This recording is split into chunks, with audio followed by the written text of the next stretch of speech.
don't know how to start, nothing's yet begun, and I'm trying to write my heart as if I had one.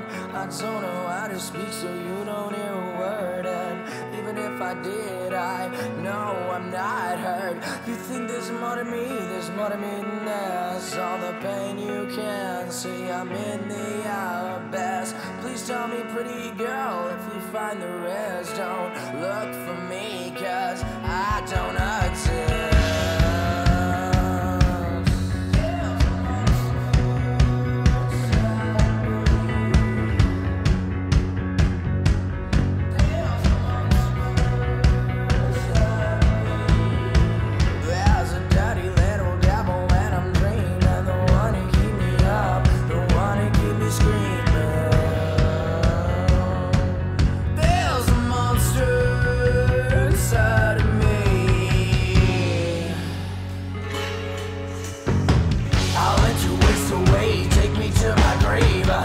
Tear myself apart and blame it on this halo. Yeah, something's going real and damn, I know you're trouble. That monster in me so uncontrollable. Lost in your little world, it's scary here in mine. The things you've never seen that'll make you lose your mind. Come take my heart from me, tear me into pieces. I'm the monster, you're the reason.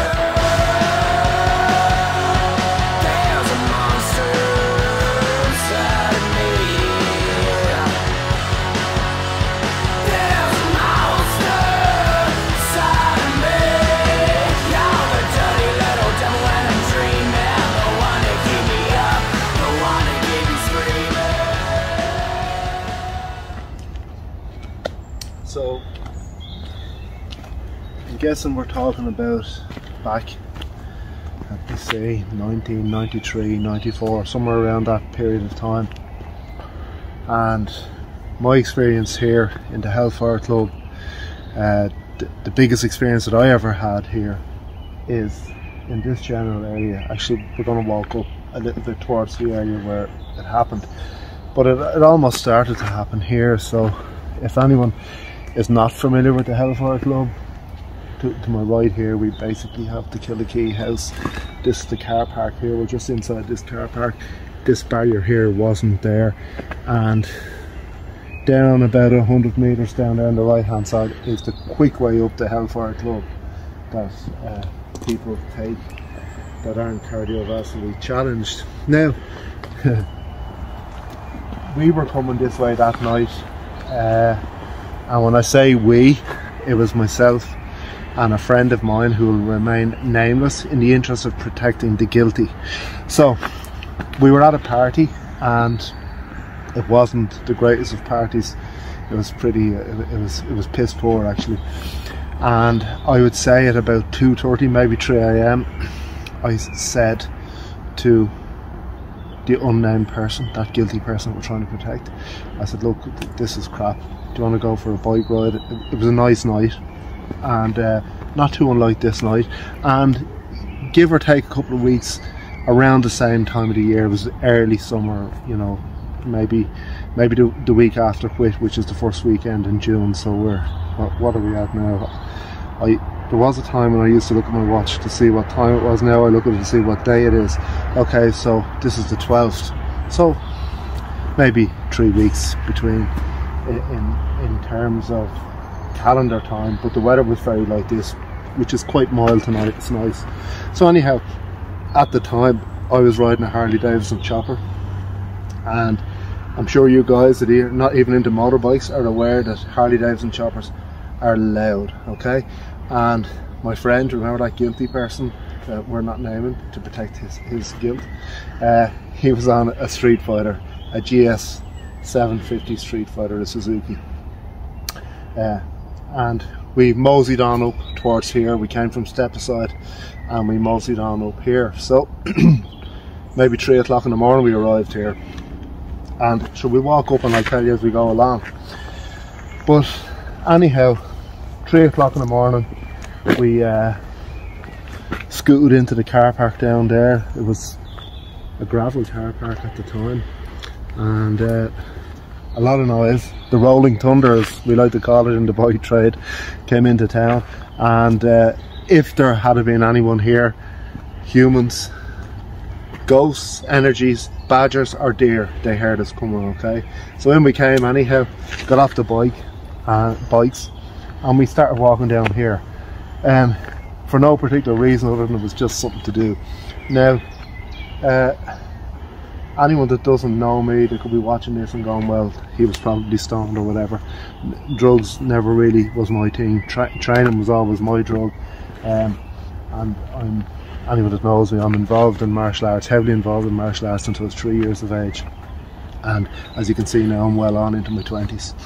But anyhow, so there's no drugs taken. At least not on my part anyhow.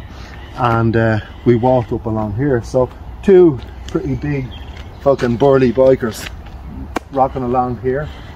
And we were coming on up. I do know that we got past the Killikee house up here. So there's a bend up here. And what I'm about to tell you now, it 100% did happen. And I'm still not sure. I wouldn't call it paranormal. I would be more inclined to call it weird, abnormal, or just fucking freaky, right? But it definitely was freaky. And we were coming along, and I'd say about here, we initially heard the first noise, breaking twigs on the ground, that kind of thing. And of course you would put that down to deer and whatnot. So anyhow, we moved on up here another little bit. It was dark now, absolutely pitch dark. And back in the day, although we're recording all of this on a phone, okay, back in the day there was mobile phones, but they weren't really generally available to everybody, okay? And even if they were shit, okay? Like, I mean, basically if you were inside a shop, you had to come outside the shop to ring someone. But there was none of this text messaging or any of that kind of carry on. So our main source of illumination would have been, or at least for me on that night, would have been a trusty Zippo, okay? And believe it or not, it doesn't give you a shit ton of illumination. In actual fact, what I want you guys to do is just really imagine, think really hard that this is the only piece of illumination we have now. Look into my eyes, 1, 2, 3. Guys, your imagination is great, but you know what? It's so good, your imagination. You're seeing a little bit more light than I did on the night, okay? So you want to pull it back a little bit. Your imagination is too good. It was really dark. So this was the amount of illumination that we had, and it's not a lot when you're hearing things going crash, bang, wallop, broken sticks, mumbling, etc, etc. So we're going to bring you back to daylight now. And we're back to daylight. Well done, guys, your imagination is incredible. So back on with the story. I'd say we made our way down to about here, this bend. I do remember this bend. Now we're just going to walk down here a little bit and I'll explain this to you as best as I can remember it, which is pretty good because you don't forget shit like this, okay? So Killikee is just to my left, the house here now, and basically you don't have to imagine the amount of illumination we have now, because through your stellar ability to imagine stuff, you've seen it. It was really dark. The Zippo was lighting. That was the only amount of illumination we had.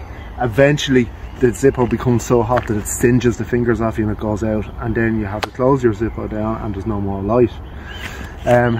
Zippos don't reignite then. The wheel, the flint wheel gets really hot on them, so it has to have a, you know, it's like a 3-year-old toddler, it needs to be put in the corner of a room for a chill out time, okay? So basically we were walking up here and the sticks were breaking, blah blah blah. Some people say it was deer, whatever. Now I'm not saying that I was a poacher, but I'm saying perhaps I could have been a deer poacher in a former existence. It wasn't deer, okay? I can tell you that much. And why am I so certain? Well, because sooner or later the stick crunching turned into mumbling. And in all the deer that I've shot in my life, I've still yet to shoot a deer that mumbled, okay? And that was hanging around with about another 12 deer that was also mumbling. We were surrounded by this mumbling sound. That was what it was like, almost like some sort of chantation, okay? It's like they were chanting. And the other fella was getting a bit heebie-jeebie, and he says, Shane, he says, this is fucking freaky, man. He said, we need to get out of here. He said, there's something going down here, he said, and I don't want to be part of it.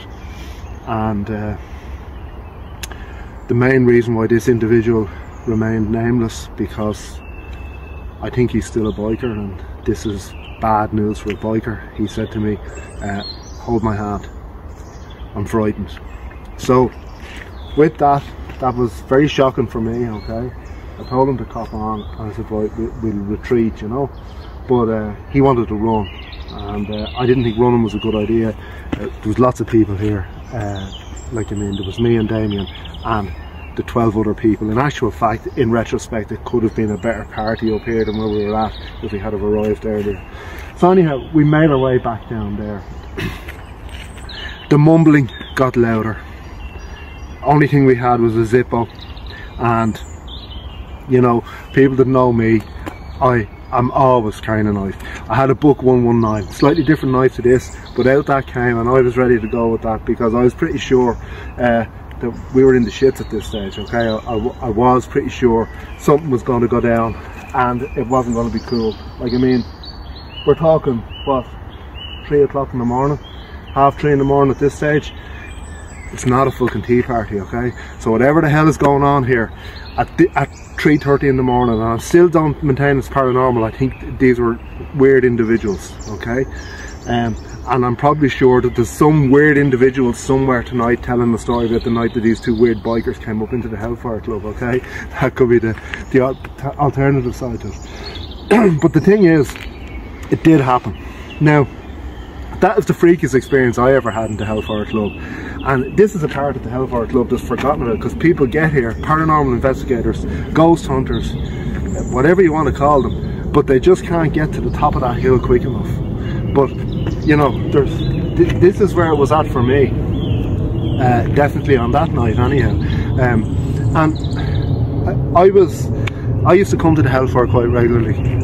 I'm from about 12 miles over that way towards Wicklow, and I found my freedom at 16 years of age. I got my first motorcycle. I used to like to do a lot of rabbit shooting and stuff like that, and I used to regularly come here on my own on my little motorbike and go up and stay up in the woods for a couple of days, shoot rabbits, and then head back home. So I wouldn't have been squeamish about the Hellfire. I'm still not, but in all the years I was coming up, that was the only experience that I had that absolutely made me go, shit, there's something going on here. So that's it. I can't tell you any more than that. I can't make stuff up.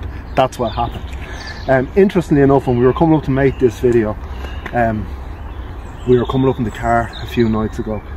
How many nights ago, Natalie? I think it was Monday, and it's Friday now. Okay, so Monday and Friday. So we were coming up and it was lashing rain, but we were going to do it anyhow, and the car broke down on the M50. Had to be lifted, the whole shebang. The same car, one few years back, we were coming up here.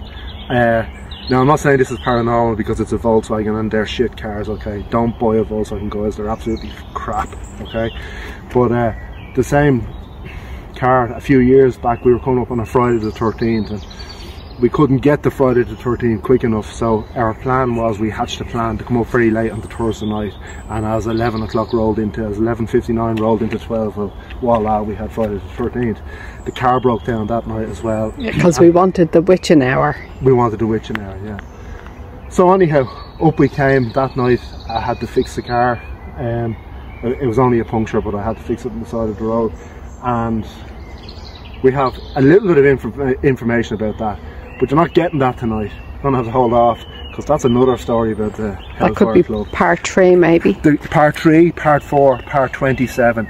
This could be like a Rocky film, guys. This could go on and on and on, because myself and Natalie come up to the Hellfire Club so much, and across over there. So yet again, just to give people an idea, up that way is the Hellfire Club.